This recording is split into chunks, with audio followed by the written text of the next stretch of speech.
So a little bit of background information about myself. I was an avid drawer in high school, and then I did a lot of graphic design work. My undergrad days, I operated my own company, Pixade, did a lot of freelance work, and these are just some of the graphic designs that I did.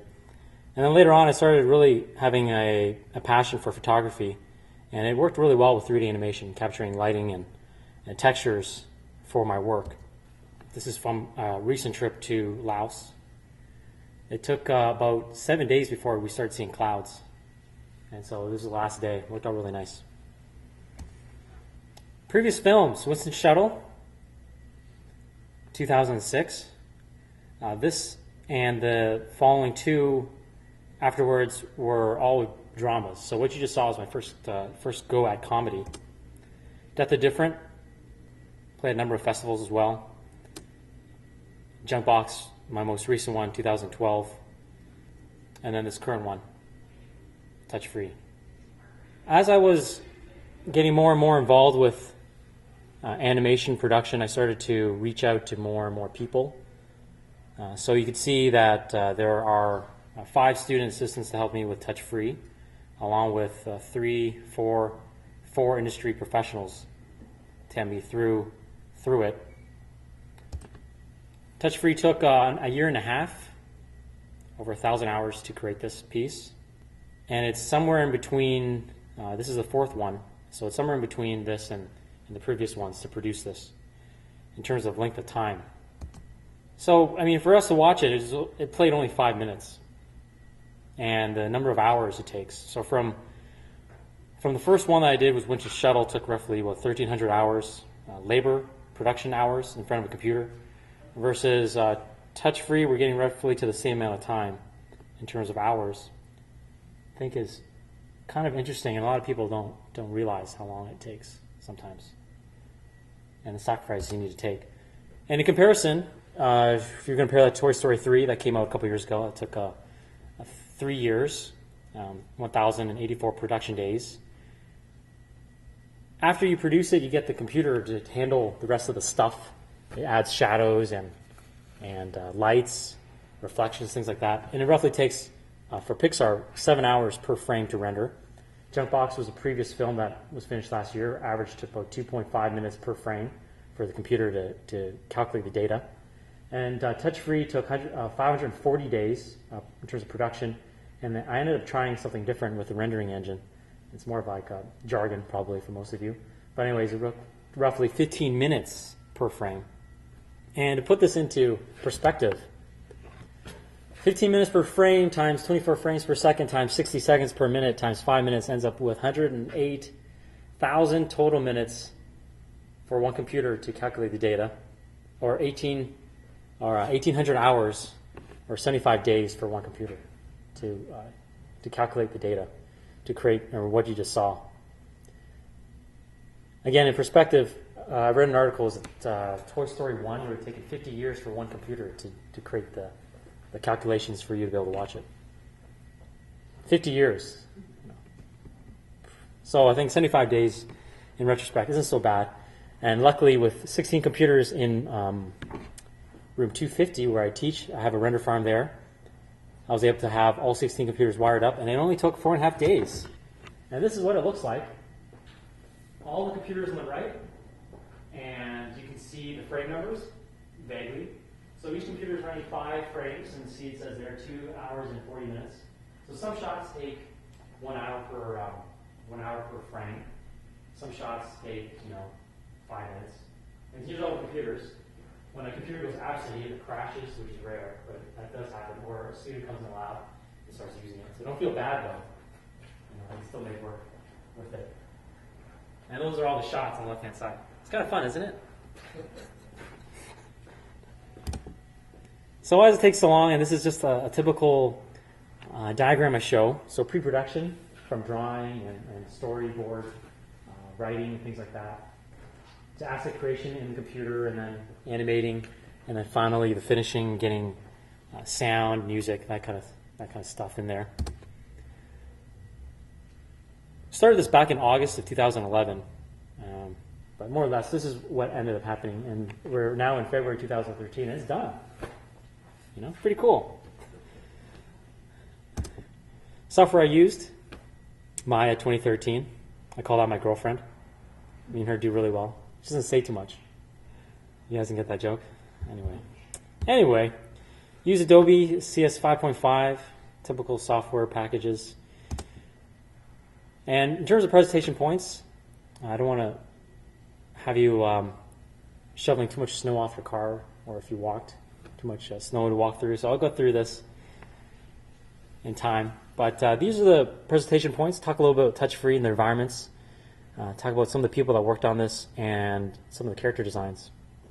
So the main environment was a bathroom, if you noticed, specifically airport bathrooms. This was in Bangkok International Airport, and that's me, the creepy guy, wearing a hat. Luckily, there weren't people using it at the time. Some other bathrooms. I was interested in the reflection of the particular space because most of the camera positions was going to be from the wall towards the person trying to get water from their hands onto their hands. And this is what the students did. I asked them to put together a bathroom in 3D. This is their first rough. And of course, a lot of times you're going to take ideas from what you know. Your imagination is based on where you've been. And for some people, that's going to be quite limited. So I started brainstorming with the team, and this is what we ended up having, more of a oval-shaped bathroom, like you saw in the film. And you notice, too, the doors were sliding down instead of left and right. That was just something different, happened by accident. I really like the vanity mirror. The bounce light kind of works out nice. Constant discussions, weeks and weeks of talking about little details, like the faucets, the interface on the faucets, which you don't even see, to the toilets, which you see very rarely, to the labels on the toilet seats, Japanese labels on these seats. This was a very key component in the film, and we have them in this building, which I thought was cool. And a couple of the students that worked on this in Missouri, they came up, and I had to show them this because they'd never seen one before. We're pretty spoiled. And so then I asked them to make this. It's in the future, right? And it's also in an airport in outer space. I'm not sure if you caught that. So at that point, do you take a lot of your your ideas and influences from the real world or not? So this is one of the designs that a student made, and I thought of it as a little bit like a helicopter, but his pitch was that you put your hands through the holes, it's like it dries your hands. But at the same time, you're thinking, well, how can people relate to this? If they were to see this for 3 or 4 seconds, can they understand that it's there to dry their hands? And so eventually this is what we end up having, which is what you see in the film, as well as vending machines in the future. People still use batteries. And then here are some images of the airport. And there's all sorts of Easter eggs. Like some of you may know that I'm from Canada, so there's a billboard on the right-hand side that advertises Canada. And then previous films are on the ads, as well as seats in outer space. That quick shot in the beginning with the church was influenced from my childhood experiences. I used to play in the brass band. That's me over there on the right.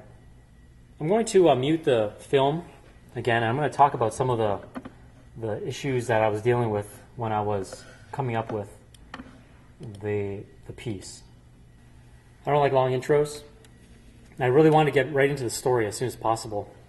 Originally, I had the people walking right into the airport, but then since this is going to most likely play internationally, people don't always have weddings in churches, so their ceremony is going to be a little bit different. So I had to make it very obvious that it was they were going on a honeymoon. I thought it was kind of fun and quirky to play off with what's going to happen and kind of foreshadowing that the devices aren't really going to work.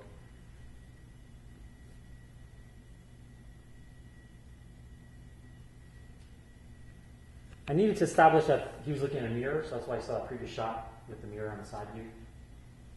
And I wanted to poke fun with the fact that he's married and he's kind of on a high, and yet, things don't really work out. I really like this egg character to show up, and just because it's just so silly and bizarre, and it kind of plays out through the whole narrative. I really like bubble tea, so that's why he's in there. And I really like cameras.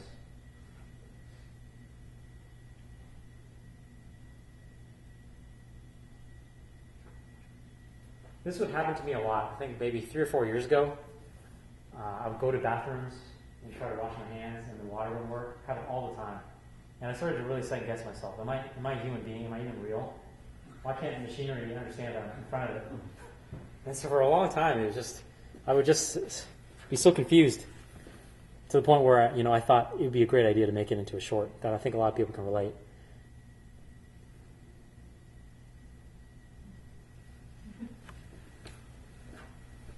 And I like pizza. That's why there's pizza on that character's head. As I was putting together the reference images to design the characters, a lot of it came from Japan. And I was going through the designs from Japan. A lot of the characters were just really quirky and just had random things on their heads. And I really like dolphins. If you look really closely on the departures, you'll see that there are places that I've been to or things that I've done or watched. Like there's Tai Chi, that's where they kill the dolphins. I watched a documentary when I was putting this thing together at that time period, and I thought I'd pay homage to it. My phone number's on there too, so if you ever want to text me. Billboard in the back is of Laos, where my parents were raised. And who doesn't like cupcakes, right? I thought this was kind of ironic too. There's a plane bird that is in an airport, and he's going on a plane to fly somewhere. That was kind of funny to have him in there. And it's just so ridiculous. It took me a good solid 2 weeks to get the water working right. And that was every day for about 20 hours, 30 hours a week. It took me about 40 to 60 hours until I got the water working. And I didn't think it would take so long, but there's roughly 60 different attributes for liquids in Maya, and it was just a matter of trial and error and reading up on documentation and writing it all out.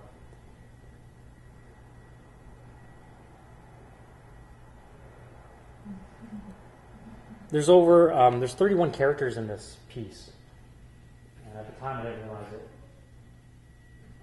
As I was having them made, I think it was kind of this moment where it's like, what is the context of these characters in this space? And for me, that was one of the challenges. You have to figure that out.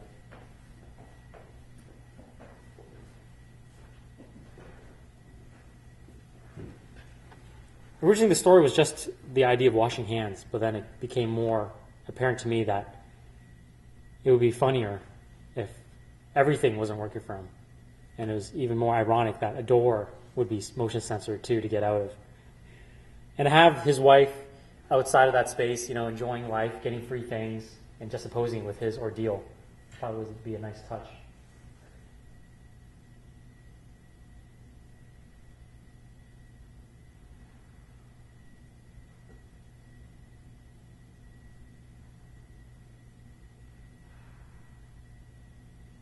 And so nothing works for him, even to the very last moment.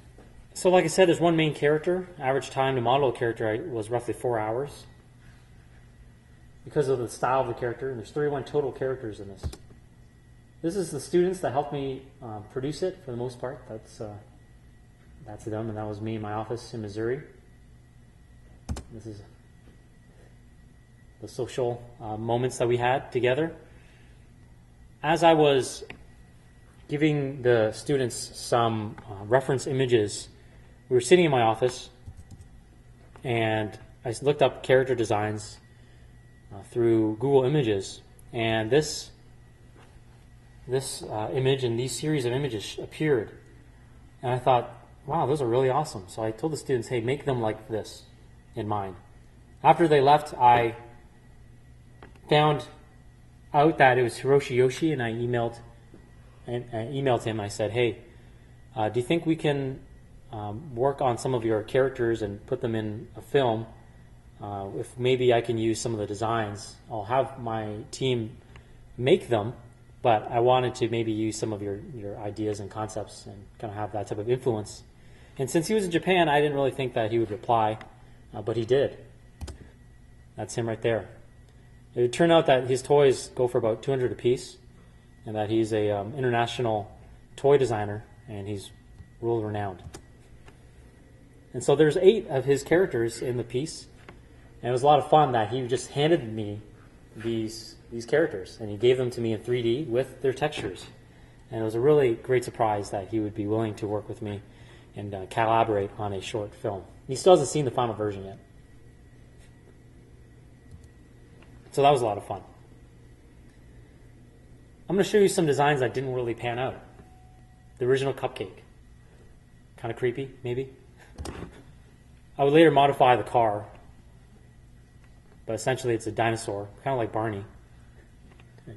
DJ-esque. I talked about context a little bit. There's a football player coming into a bathroom. Like, why? You know? So that he didn't make the cut. I thought the ears were a little bit too wide. Couldn't get this character into the stalls, so he didn't make it either. Originally, he was supposed to be a plumber kind of going into the bathroom to play homage to the Midwest, right? Cape Girardeau, the South, cowboys and mustaches and cowboy boots. Again, didn't make it. He didn't make it, obviously. ATM. I thought it'd be fun to have an ATM walking in and out. But that didn't work out and pan out either. These are the ones that did. I thought it would be really funny to strap a bomb to a female character and have her in a bathroom in an airport. But after showing it to different people, they thought that it was probably my advisors. They said, maybe you should stay away from that. Since you fly a lot, you don't want to be blacklisted or anything. So I said, okay, let's improvise. That's a cute little backpack. And like I said before, I like cameras. I like Christmas. You saw some of these characters. Love dolphins. I asked one of my students to make a dog, a lion, kind of like a Pomeranian, one of the earlier slides you saw. Again, a little creepy. Without clothes. Thinking about context. There he is. He works at Grubway. I'm not sure if you can see that, but his hat says Grubway. Went as far as designing the airplanes, but because you didn't end up seeing them, I scrapped that idea. But this is the rough of that. And talk a little bit about digital collaboration. My sound designer and musical composer, he's out in Canada, a childhood friend of mine, Rabbi Tang, and this is the constant collaboration that we're having, going back and forth. And that's him in his studio, and that's me in the office. Probably can't see it, but that's Tekken for Street Fighter. Poster I have in my office. Pretty sweet. Another collaborator is Charlie Fari, and he helped rig the female character. I'm showing you these images because there's always going to be issues in the 3D pipeline. And as you can see, the head is mutated a little bit. But it worked out. And these are some of the images I would send him through digital collaboration. He's out in Boston. Another digital collaborator in Indiana. He helped me with compositing, giving me some hours with that. AJ